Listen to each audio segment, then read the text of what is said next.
8:20, 20 after 8, 40 minutes to 9, Big 550 KTRS. We're broadcasting from the First Rule Film and Broadcast Studios at University Tower in Brentwood. Our guest on Mondays is David Stokes, Show Me Institute policy analyst. Good morning, David Stokes. Good morning, McGraw. Good morning, Kelly. Good morning, David. You've got Clayton in the crosshairs today. Well, one of my colleagues, Joe Miller, did a very nice post that you can all see at showmedaily.org about the proposal, and right now it is just a proposal. It hasn't been passed yet, for a major tax abatement development in the heart of downtown Clayton, which, absurdly enough, as he calls it, once again involved blighting a portion of downtown Clayton, which I'm staring at through this beautiful studio up high here in the University Tower, and hardly think any of which is blighted. So they want to blight a portion of Clayton. So that now that's important because the law says TIFs only go towards blighted areas. Correct. Now this is not a TIF. This is a 50% property tax abatement. Okay. So to Clayton's credit, they're trying to be fair on both sides here. They are doing one of the lesser abatement type subsidies that you can do with the 50% property tax abatement. So they want to give this developer a break of 50% on the property taxes. Right. So they had to declare the area blighted first. And this, of course, is just a few months after the voters raised property taxes in Clayton on everybody else, businesses and homeowners. Mm-hmm. So, but this developer, for whatever reason, the city is, and we want to be fair, they're considering it. They haven't passed it yet. But it seems likely to pass if it gets to this point. It usually does. I just hope the city council maybe has second thoughts about it and realizes that, Clayton is great. Downtown Clayton is great. One of the good things about the city is they've not played the subsidy game as much as many other cities in this county have. And it's unfortunate to see them moving again in that direction with this 50% property tax abatement on a new luxury apartment building. What we're basically doing is subsidizing luxury apartments. I mean, this is sort of insane. So they want to build a new residential high-rise tower in Clayton. Which is great, yes. Which would cater to the highfalutins of the world. Most likely, yes. Right, yeah. And so to do that, they want to cut the property tax on the building 50%. Correct. Mm-hmm. And they're calling it transit-oriented development, which is... What does that mean? Which that's a great question. It's a technical term. And they're trying to encourage use of transit because this building is so close to the Metrolink station, which is great, except the numbers are very clear that wealthy people or above average means people don't use transit very much. You can call it transit-oriented development all you want.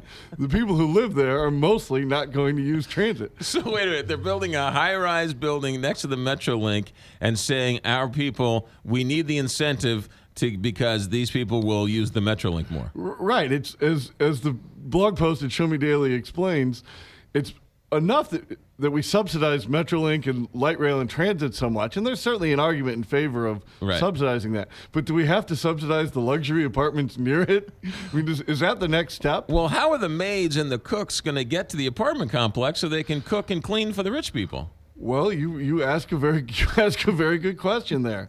Now, again, to be fair to Clayton, why? Right.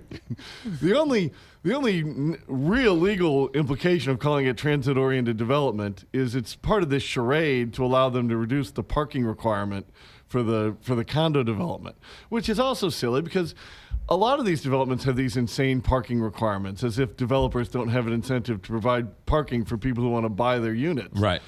So just get rid of the parking requirement. I mean, you have to go through this charade now of calling it transit-oriented development and doing this subsidy when you should be able to just remove these silly zoning parking requirements. But if you have less parking spaces, then can't you charge more for premium parking? Yes, you can, and there's nothing wrong with that. I mean, that should be between the developer and the people who want to buy the condos, rent the apartments, or work or operate the first floor retail centers, because there's going to be retail on the ground floor. This hasn't gotten a lot of attention, has it? No, it hasn't. It's just sort of started there. It hasn't been passed yet, thankfully. Right. And I would hope that the people of the area, the people of Clayton, would say, hey, you just raised property taxes on all of us. Voters just approved 2 tax increases in April and rejected 2 others.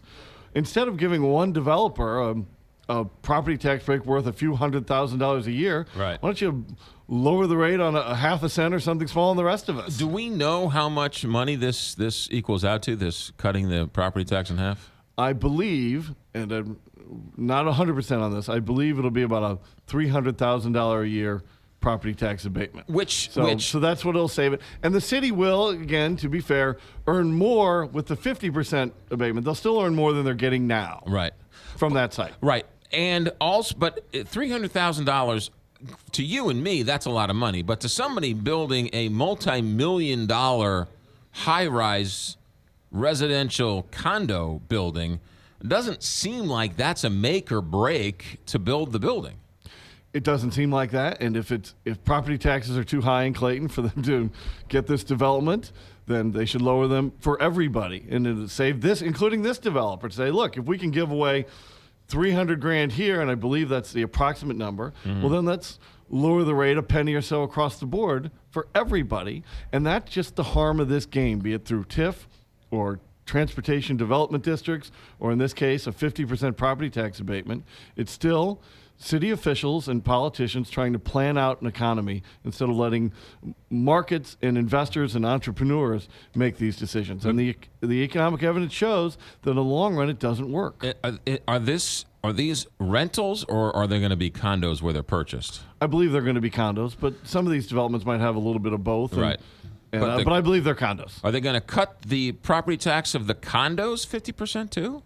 Because wouldn't you pay a property tax if you owned the condo? I was going to say, will this apply to the owners? Will they be tax abated then? I believe it will. Right at the start, it'll be abated to the developer, and then as they're sold to condo owners, they'll get the abatement will be passed on to them, and there will be businesses.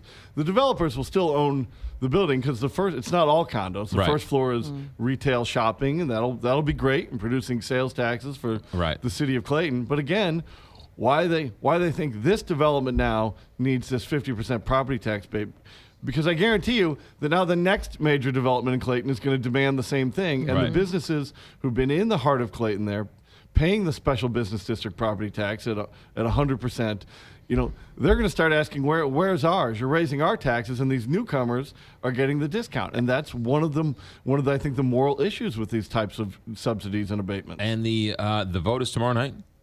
The vote is coming up soon. I don't know if it's tomorrow night or not, but the vote is coming up shortly. And then the Board of Aldermen in Clayton are going to decide whether or not this developer gets his 50% property tax abatement. Absolutely. They are the ones who are going to decide, and I hope that they have the discipline to keep Clayton, as it's been doing for the most part, staying out of this subsidy game. I hope Clayton continues on that path. I didn't know Clayton was blighted, but that's a breaking news story. No. Breaking news story here on KTRS. Clayton is blighted. David Stokes, when can we read you? When can we see you? You can see a lot of this information on the harm of TIF, property tax abatements, and other subsidies at showmeinstitute.org. Always a pleasure. Have a good week. Thanks, McGraw. Thanks, Kelly. 828, Big 550.